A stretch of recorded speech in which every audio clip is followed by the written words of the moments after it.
नमः शिवाय। दोस्तों, मिथुन राशि वाले जातकों का इस चैनल पे स्वागत है। इस वीडियो में हम आपको बताने वाले हैं कर्म फलदाता, न्याय के देवता और क्रूर ग्रह शनिदेव 15 नवंबर 2024 को मार्गी होने वाले हैं। तो मिथुन राशि वाले जातकों के जीवन में किस प्रकार का प्रभाव मिलने वाला है, इस वीडियो में हम आपको यही जानकारी देने वाले हैं। तो मिथुन राशि वाले जातकों 15 नवंबर 2024 को जो शनि है वो सुबह 9:10 पर अपनी मूल त्रिकोण राशि कुंभ में वक्री चाल से मार्गी चाल में अपनी चाल को बदलने वाले हैं, यानी सीधी चाल से चलने वाले हैं।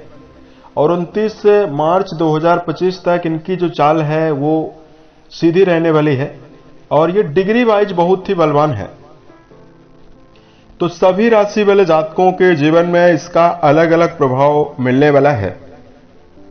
और मिथुन राशि वाले जातकों के भाग्य भाव के स्वामी माने जाते हैं, तो आपके जीवन में क्या प्रभाव देने वाले हैं यही जानकारी आपको देने वाले हैं। 29 जून 2024 से शनि आपके नवम घर में वक्री हुए थे। शनि ऑलरेडी 2.5 साल तक एक राशि में रहते हैं और वक्री होने से इनकी चाल और भी ज्यादा धीमी हुई थी। तो कहीं न कहीं कई प्रकार के कार्यों में रुकावट या कार्य रुक जाना और कई प्रकार की समस्या और तकलीफ मिथुन वालों को हुई। तो अब शनिदेव आपके जीवन में क्या परिवर्तन देने वाले हैं, इस वीडियो में हम आपको यही जानकारी देने वाले हैं। तो मिथुन राशि वाले जातकों, शनिदेव के बारे में अगर आपको जानकारी दिया जाए तो देखिए, ज्योतिष में 9 ग्रह होते हैं और 9 ग्रहों में सबसे लंबे समय तक अगर एक राशि में कोई ग्रह रहता है तो वो शनिदेव रहते हैं, क्योंकि चंद्रमा 2.5 दिनों में अपना परिवर्तन करते हैं। सूर्य, बुध और शुक्र ये तीनों प्लैनेट लगभग 1 महीने में बदल देते हैं, मंगल 42 दिनों में। ठीक उसी प्रकार शनिदेव जो हैं वो सबसे ज्यादा समय तक 2.5 साल तक रहते हैं। इसलिए किसी भी व्यक्ति के जीवन में सबसे ज्यादा गहरा और व्यापक प्रभाव शनि ग्रह का होता है। ब्रह्मा जी के द्वारा इनको न्याय का दर्जा मिला हुआ है, न्याय के देने वाले ग्रह बनते हैं, शुभ और अशुभ कर्मों का फल देते हैं। शनिदेव के बारे में नकारात्मक धारणा भी है, लोगों को इनके नाम से डराया भी जाता है, लेकिन ऐसी स्थिति बिल्कुल भी नहीं है। अगर जन्म कुंडली में ये प्रभावी हो, बलवान अवस्था में हो और कुंडली के तीसरे भाव, छठवें भाव और एकादश भाव में अगर ये विराजित हो, तुला राशि में हो, मकर और कुंभ राशि में इन राशियों में मौजूद हो, तो रंक से राजा भी जातक को बना देते हैं। शनि अगर बलवान अवस्था में विराजित होते हैं तो जातक के अंदर धैर्य की, अनुशासन की प्रधानता होती है। ऐसा व्यक्ति जनता वाले कामों में बढ़ चढ़कर हिस्सा लेता है, जनता का सहयोग जीवन में मिलता है और व्यक्ति को अपार धन वैभव भी जीवन में मिलता है। अब ज्योतिष के दृष्टिकोण में शनिदेव अगर पीड़ित अवस्था में कुंडली में विराजित होते हैं, देखिए सबसे पहले जातक को खराब शनि के प्रभाव से बदनामी का सामना करना पड़ता है। व्यक्ति ऐसा काम करने लगेगा जिसकी वजह से उसकी जो सामाजिक छवि है, सम्मान है, वो खत्म होने लगता है। कब ये होगा? जब शनि की 7.5 आएगी, अंतरदशा या महादशा का प्रभाव रहेगा तो ये चीजें होने लगेंगी। अगर शनि खराब है तो व्यक्ति को मान सम्मान की कमी का सामना करना पड़ेगा। पेट में बीमारी, वायु जनित रोग होते हैं, एसिडिटी की समस्या होती है।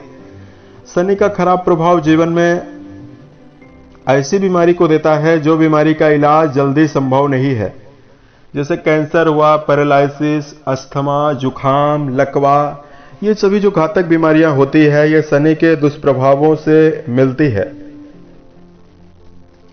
और अगर ये पीड़ित अवस्था में होते हैं तो जीवन में कार्य में रुकावटों का सामना करना पड़ता है, मन की शांति खत्म हो जाती है, यानी व्यक्ति मन में काफी चंचल हो जाता है, विचारों को स्थिर नहीं रख पाता है, क्रोध ज्यादा आता है, शनि का बैड इफेक्ट यह है कि जीवन में ऐसा व्यक्ति काम बार बार बदलता रहता है, यानी स्थिरता भी शनिदेव दुष्प्रभावों में आते हैं तो जीवन में स्थिरता समाप्त कर देते हैं। तो भैया हम आपको बताते हैं कि मिथुन राशि वाले जातकों के जीवन में क्या परिवर्तन मिलने वाला है।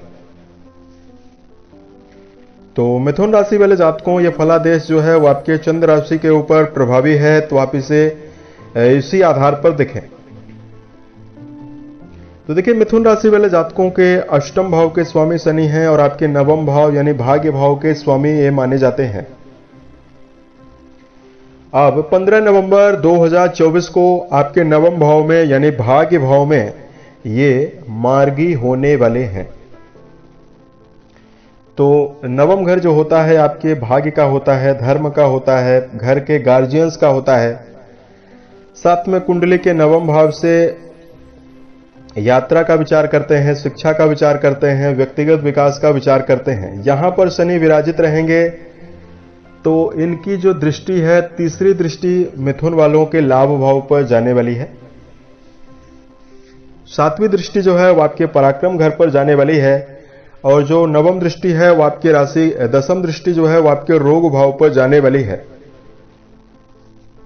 तो देखिए, मिथुन राशि वाले जातक, आपने देखा होगा कि पिछले समय से आपके जीवन में काम को टालने की आदत आपके अंदर थी या आलस्य की हावी आपके अंदर बनी हुई थी, या बहुत सारे मिथुन राशि वाले जातक अगर जीवन में उत्साहित होकर काम कर रहे थे तो काम का परिणाम आपको ना के बराबर मिल रहा था, कम मिल रहा था। चूंकि कर्म भाव के स्वामी गुरु जो बनते हैं वो आपके पहले से ही 12वें घर में विराजित हैं। केवल यही शनि ग्रह आपके लिए योग कारक ग्रह होकर भाग्य भाव में थे, तो ये वक्री हुए थे, तो इसकी वजह से आपके कर्म क्षेत्र में आपको समस्याएं मिल रही थी। सही डायरेक्शन में मिथुन राशि वाले जातक काम नहीं कर पा रहे थे। तो अब यहां पर मिथुन राशि वाले जातकों के जीवन में कर्म क्षेत्र के मामले में मनोकामनाओं की पूर्ति होती हुई नजर आने वाली है। और मिथुन राशि वाले जातक, अगर आप शनि जन्य क्षेत्रों में काम कर रहे हैं, जैसे आयरन, कोयला, पेट्रोलियम, कंस्ट्रक्शन का सामान बेचते हैं, बिल्डिंग मटेरियल, ऑटोमोबाइल के सेक्टर में आपका जुड़ाव है, इन सभी फील्ड में जिन व्यक्तियों का काम है उनके जीवन में प्रबल सफलता मिलने वाली है। अगर आप मिथुन राशि वाले जातक हैं और पिछले समय में आपने ये फील किया होगा कि आपकी जो क्षमताएं हैं वो भी आपको नहीं पता है, यानी इसका मतलब यह है कि आपके अंदर गुण तो थे लेकिन उसको व्यक्त करने का जो नजरिया होता है वो आपके अंदर कहीं न कहीं विलुप्त सा। तो इस समयावधि में मिथुन राशि वाले जातक अपने नए क्लाइंट व्यापार में बनाते हुए नजर आएंगे। कर्म क्षेत्र के मामले में अपनी बौद्धिक शक्ति और आत्मविश्वास के द्वारा, अपनी रचनात्मक क्षमता के द्वारा अपना दायरा बढ़ाने में समर्थ जीवन में रहने वाले हैं। इनकी दृष्टि जो है वो आपके लाभ भाव पर जा रही थी, तो वक्री दृष्टि का प्रभाव यह था कि आपके जीवन में आपकी आमदनी ही कम बनी हुई थी, यानी आपके जीवन में मेहनत के बावजूद भी आय की कमी बनी हुई थी। तो यहां पर मिथुन राशि वाले जातकों के जीवन में आय के साधनों में वृद्धि होती हुई जीवन में नजर आने वाली है। और आपको बताना चाहेंगे, शनिदेव आपके पराक्रम घर में संबंध बनाने वाले हैं, तो भाई बहनों का सहयोग मिल सकता है। नवम घर में मार्गी हो रहे हैं, तो नवम घर घर के बड़े आयोजनों के लिए जिम्मेदार है, तो घर के बड़े आयोजन हो सकते हैं, कोई शादी विवाह हो सकता है, या इस समयावधि में कोई मांगलिक काम आप घर में करवा सकते हैं। और नवम घर में मार्गी होंगे तो घर के बड़े लोगों का सहयोग मिलने वाला है। यानी अब मिथुन राशि वाले जातक अपने घर में या अपने विचारधारा में यह महसूस करने वाले हैं कि जिस भी काम के लिए आपने या जिस भी सपने के लिए आपने मन में तैयारी करके रखी हुई है, अब वो पूरा होने का समय आ गया है। सही डायरेक्शन में, सही दिशा निर्देश के साथ आप जीवन में आगे बढ़ते हुए नजर आने वाले हैं। मिथुन राशि वाले जातकों के छठवें घर पर शनि की दसम दृष्टि, वक्र दृष्टि का प्रभाव था। तो यहां पर जातकों के जीवन में चूंकि छठवां घर होता है कंपटीशन का, मुकदमेबाजी का, रोगों का, तो विद्यार्थियों को यहां पर ज्यादा तकलीफ हो रही थी, क्योंकि विद्यार्थी वर्ग 29 जून से लेकर 15 नवंबर तक की समयावधि में जो वक्री शनि का प्रभाव था, उसकी वजह से शिक्षा के मामले में कंपटीशन की जो तैयारी कर रहे हैं उनके मन में उस प्रकार की तन्मयता नहीं थी जिस प्रकार की कंपटीशन में सफलता के लिए होनी चाहिए, यानी बार बार आपका ध्यान भटक रहा था मित्रगणों के साथ, या कहीं न कहीं विचारधारा में अनिश्चितता बनी हुई थी। तो अब यहां पर विद्यार्थियों के लिए कंपटीशन के लिए आपकी उचित मेहनत और उचित रणनीति आपके जीवन में आपके मन में आएगी। उसके बाद आप अपने जीवन में उसको लागू करते हुए नजर आने वाले हैं। आपने देखा होगा कुछ समय से मिथुन राशि के ऐसे जातक हैं जो अपने जीवन में कोर्ट कचहरी वाले मामलों में अपना मुद्दा सकारात्मक होने के बावजूद भी सफलता नहीं प्राप्त कर पा रहे हैं। तो यहां पर उन जातकों के जीवन में स्थिति यह होने वाली है कि जातक अपने जीवन में प्रयास करेंगे और आपको सरकारी कोर्ट कचहरी जैसे मामलों में सफलता मिल सकती है। तो कुल मिलाकर वक्री शनि की जो चाल है उसका जो दुष्प्रभाव है वो आपके जीवन में कम होगा, और भाग्य भाव में शनि 30 साल के बाद आपके राशि में बैठे हुए हैं। तो जाते जाते शनि महाराज आपके जीवन में सफलता और खुशियों की सौगातें देते हुए आपको जाने वाले हैं। और मिथुन राशि वाले जातकों को अब बताना चाहेंगे कुछ ऐसे उपायों के बारे में जिसको करते हैं तो आपको ज्यादा बेहतर परिणाम मिलेगा। उससे पहले आपको दो खास सावधानी की जानकारी दे दें, जिसकी वजह से आपके जीवन का जो रास्ता है काफी आसान होगा और जीवन में आप नए अनुभवों को भी प्राप्त कर पाएंगे। देखिए, मिथुन राशि वाले जातकों को दोस्ती कम से कम रखनी चाहिए और अपनी तुलना आपको किसी व्यक्ति से नहीं करनी है। देखिए, मिथुन राशि वाले जातक काफी चंचल होते हैं, मित्रगण इनके काफी ज्यादा बनते हैं और आप लोग अपनी तुलना करके अपने आप को हीन भी बहुत जल्दी बना लेते हैं। तो इससे आपकी जो क्षमताएं हैं वो आपके जीवन में काफी दब जाती है। तो इस बात का जीवन में ध्यान रखें, दोस्ती कम रखें और तुलना ना करें, क्योंकि भगवान ने आपको स्पेशल बनाया है। आपका जो फिंगरप्रिंट है पूरे विश्व में किसी से नहीं मिलेगा। यानी आपके अंदर कुछ न कुछ तो ऐसी चीजें हैं जो ऊपर वाले ने आपको अलग ही देकर भेजी है, इस संसार की क्षमताओं से लड़ने के लिए, इस संसार में अपना नाम करने के लिए और सफलता के लिए। और दूसरा जो मिथुन राशि वाले जातकों के अंदर स्थिति है कि अपने राज को जातक जल्दी बता देते हैं, अपनी योजनाओं को जल्दी एक्सपोज कर देते हैं। तो जातक अपने जीवन में देखिए अपने राज को, अपनी योजनाओं को गुप्त रखें जब तक आपको सफलता ना मिल जाए, तो आपको ज्यादा बेहतर परिणाम आपको मिलने वाला है। और मिथुन राशि वाले जातकों को जीवन में ओवर कॉन्फिडेंस से भी बचना चाहिए, क्योंकि अपने जीवन में अगर आप माता पिता की नहीं सुनेंगे, परिवार की नहीं सुनेंगे या अपने से जुड़े हुए अनुभवी लोगों की बात को यदि आप नहीं मानेंगे तो आपको समस्याएं ज्यादा मिल सकती है। इसलिए मिथुन राशि वाले जातकों को देखिए आत्मविश्वास होना हर व्यक्ति के अंदर परम आवश्यक है, लेकिन यही आत्मविश्वास अगर ज्यादा हो जाता है तो समस्या ज्यादा होती है। इसलिए आपको यहां पर यह ध्यान रखकर चलना है, हमेशा टीचेबल रहें, सीखते रहने का प्रयास करें।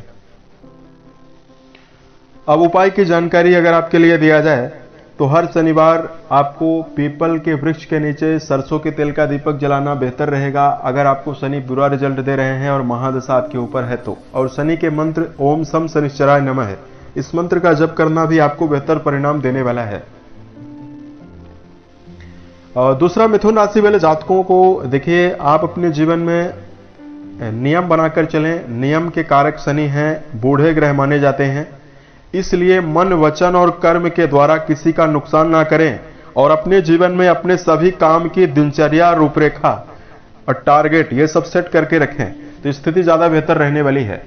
ये नहीं कि जब आपके मन में जो विचार आया वही आप करने लगे, ऐसी चीजों को लेकर ना चलें, अन्यथा शनि आपके नवम घर में विराजित होकर भी उतना बेहतर रिजल्ट आपको नहीं दे पाएंगे जितना देना चाहिए। हनुमान चालीसा का पाठ करना भी आपके जीवन में शनि जन्य दुष्प्रभावों को समाप्त करने वाला है। उम्मीद है ये जानकारी जो है वो मिथुन राशि वाले जातकों को बेहतर लगी। अगर आप भविष्य में अन्य वीडियोज को देखना चाहते हैं जो ज्योतिष विज्ञान, धर्म और दैनिक राशिफल से जुड़ा हुआ होगा तो इस चैनल को सब्सक्राइब करें। अगर आपका कोई सुझाव है तो आप जरूर बताएं, कोई समस्या है तो आप जरूर बताएं। और साल 2024 आपके जीवन में अच्छी अवस्था निर्मित करे और साल 2025 जो आने वाला है